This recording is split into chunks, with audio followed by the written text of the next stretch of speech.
नमस्कार दोस्तों, मैं हूं वीरेंद्र गुप्ता। आप देख रहे हैं नमस्ते दिल्ली बीवीपी।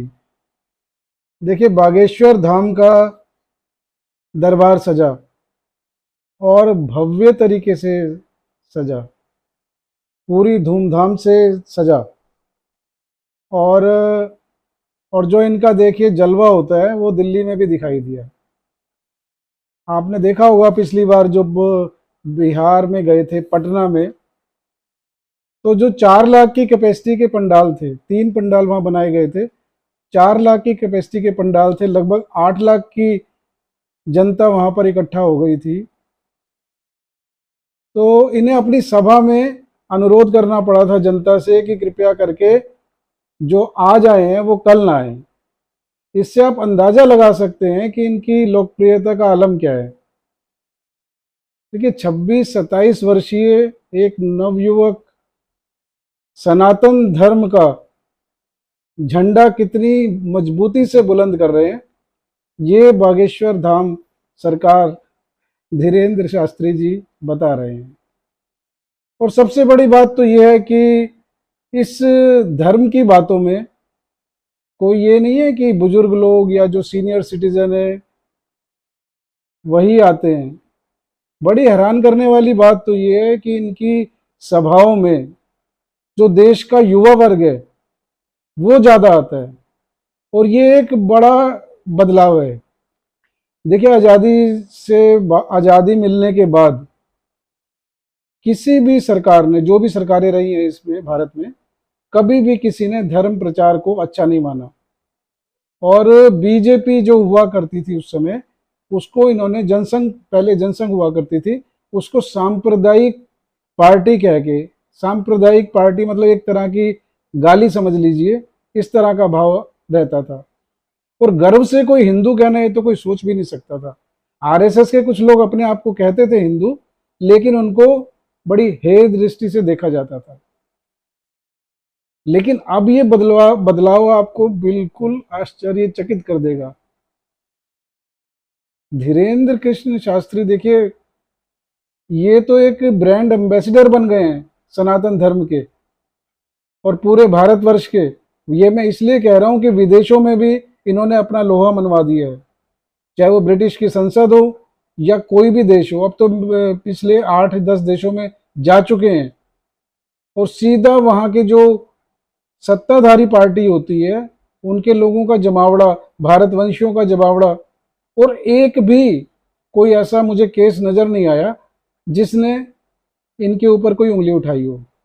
हमारे देश में जरूर उंगली उठी है, क्योंकि जो अंधश्रद्धा निर्मूलन के श्याम मानव, उन्होंने एक प्रयास किया था कि इस तरह का कि इनके ऊपर एक चलाया जाए, एक अभियान चलाया जाए कि इनको नीचा दिखाया जाए, लेकिन उन्हें भी अपने मुंह की खानी पड़ी है। फिलहाल बात हो रही है इस समय जो दिल्ली में इनका दरबार लगा है, और आज तीसरा दिन है। आज तीसरा दिन है शनिवार को, और आज 21 जो कन्याओं का विवाह संपन्न वो कराने वाले हैं। इससे पहले जो वो 2 दिन रहे हैं उसका मैं आपको बता देता हूं कि क्या कुछ रहा। एक तो पब्लिक इतनी ज्यादा आई कि दिल्ली में भी कंट्रोल करना मुश्किल हो गया। और इनके लिए देखिए, कोई भी आप मैदान रख दीजिए वही छोटा पड़ जाता है। जो हमारे राजनेता हैं, राजनीतिक दलों के नेता हैं, बिल्कुल इनको देख के तो वो बड़ा ईर्ष्या करते हैं कि हम इतने पॉपुलर नहीं हो सके। देखिए, नेताओं के लिए तो 1 लाख की भीड़ जुटाना भी एक सपने की तरह होता है, लेकिन इनके लिए तो लाखों ऐसे होते हैं कि बिल्कुल मैदान क्या, सड़क क्या, और लोग तो पेड़ों पे चढ़े हुए थे। कल हमने देखा हुआ दिल्ली में, पेड़ों पे चढ़े हुए थे। इतना ज्यादा पागलपन है इनके लिए। चलिए बताते हैं। इन्होंने दिल्ली में ही आए और इन्होंने दिव्य दरबार लगाया और भक्तों की पर्ची भी निकाली, और हनुमत कथा इन्होंने की यहाँ पर। और जैसा कि हमेशा रहता है, इन्होंने सनातन विरोधियों पर जम के प्रहार किए, हिंदू राष्ट्र बनाने की बात की। और सबसे खास बात ये रही कि देखिए, इनका एक जो मुद्दा चलता रहा है, जो धर्मांतरण का मुद्दा है, हालांकि इस वजह से कई लोग इनके विरोधी भी हो गए, लेकिन इस मुद्दे को उन्होंने प्रमुखता से उठाया। इन्होंने बताया कि हल्ला हुल्ला हा हुल्ला जो भी करते हैं, और जो एक छोटे मोटे चमत्कार दिखा के लोगों का धर्म परिवर्तन करते हैं, उनको इन्होंने खास वार्निंग दी है। इन्होंने विरोधियों से कहा है कि या तो अपनी बांध लो गठरी, या तो अपनी बांध लो गठरी, नहीं तो हमारे बागेश्वर धाम वाले बाबा बांध देंगे इनकी ठठरी। तो आप समझ सकते हैं कि देखिए कितना आत्मविश्वास है इनके अंदर, और आत्मविश्वास आता है भक्तों को देखकर। इसके अलावा इन्होंने देखिए मानसिक जो रोगी होते हैं, जो ऊपरी साया जिनके ऊपर बताया जाता है कि रहता है, उनको भी ठीक किया। और इनके जो कल शुक्रवार के दिन जो खास मेहमान पहुंचे थे इनके पास, एंटी टेररिस्ट फ्रंट के जो चेयरमैन है मनजिंदर सिंह बिट्टा, वो पहुंचे थे। और वो भी जो है वहाँ का वातावरण देख के बहुत आश्चर्यचकित हुए। उन्होंने भी ये कहा कि आज के टाइम में जब सभी बच्चे आजकल हमारे हाय हेलो इस तरह की बातें करते हैं, गुड मॉर्निंग, लेकिन यहाँ के माहौल में उन्होंने देखा कि यहाँ तो जय सिया राम, जय बजरंग बली, भारत माता की जय, इस तरह के माहौल देख के आश्चर्यचकित हुए। और उन्होंने ये कहा कि अगर समाज में इस तरह की जागृति आ रही है तो निश्चित रूप से एक बहुत बड़ी बात है। और इतना जन सैलाब देख के तो देखिए कोई भी व्यक्ति प्रभावित हो सकता है। एक और इस कल जो है खास बात रही कि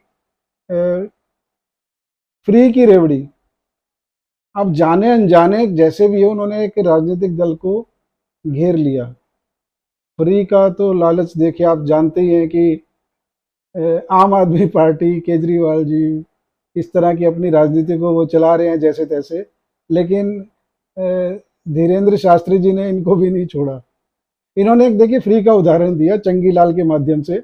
इन्होंने बताया कि चंगीलाल एक कैरेक्टर है। जब शहर में उन्होंने बताया कि 3 रुपए की बर्फ बिकने का हुआ, फ्री में बटेगी 3 रुपए की बर्फ। अब चंगीलाल ने प्रोग्राम बनाया कि मैं ज्यादा से ज्यादा बर्फ इकट्ठी करूंगा। अब चंगीलाल जी पहुंच गए बर्फ लेने के लिए, और बर्फ में देखिए इतनी भीड़, देखिए फ्री की चीज जहां मिलती है बहुत भीड़ होती है।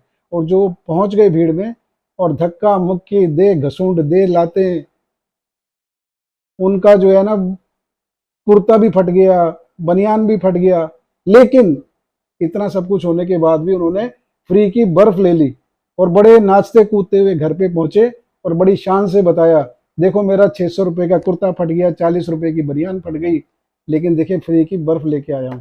तो ये मानसिकता पे उन्होंने देखिए इशारा किया कि जो लोग फ्री का लालच करते हैं, तो उन्होंने ये बताया कि फ्री की चीजें अच्छी नहीं होती।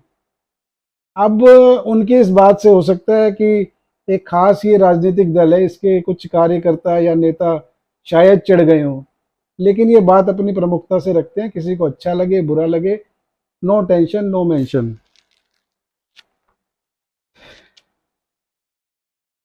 अब इन्होंने एक बात और भी कही कि देखिए धीरेन्द्र कृष्ण शास्त्री को जो मिटाएगा, बहुत लोग ये योजना बना रहे हैं कि इनको किसी तरह डाउन किया जाए, तो इन्होंने कहा एक धीरेन्द्र शास्त्री को मिटाओगे तो घर घर से धीरेन्द्र शास्त्री निकलेगा।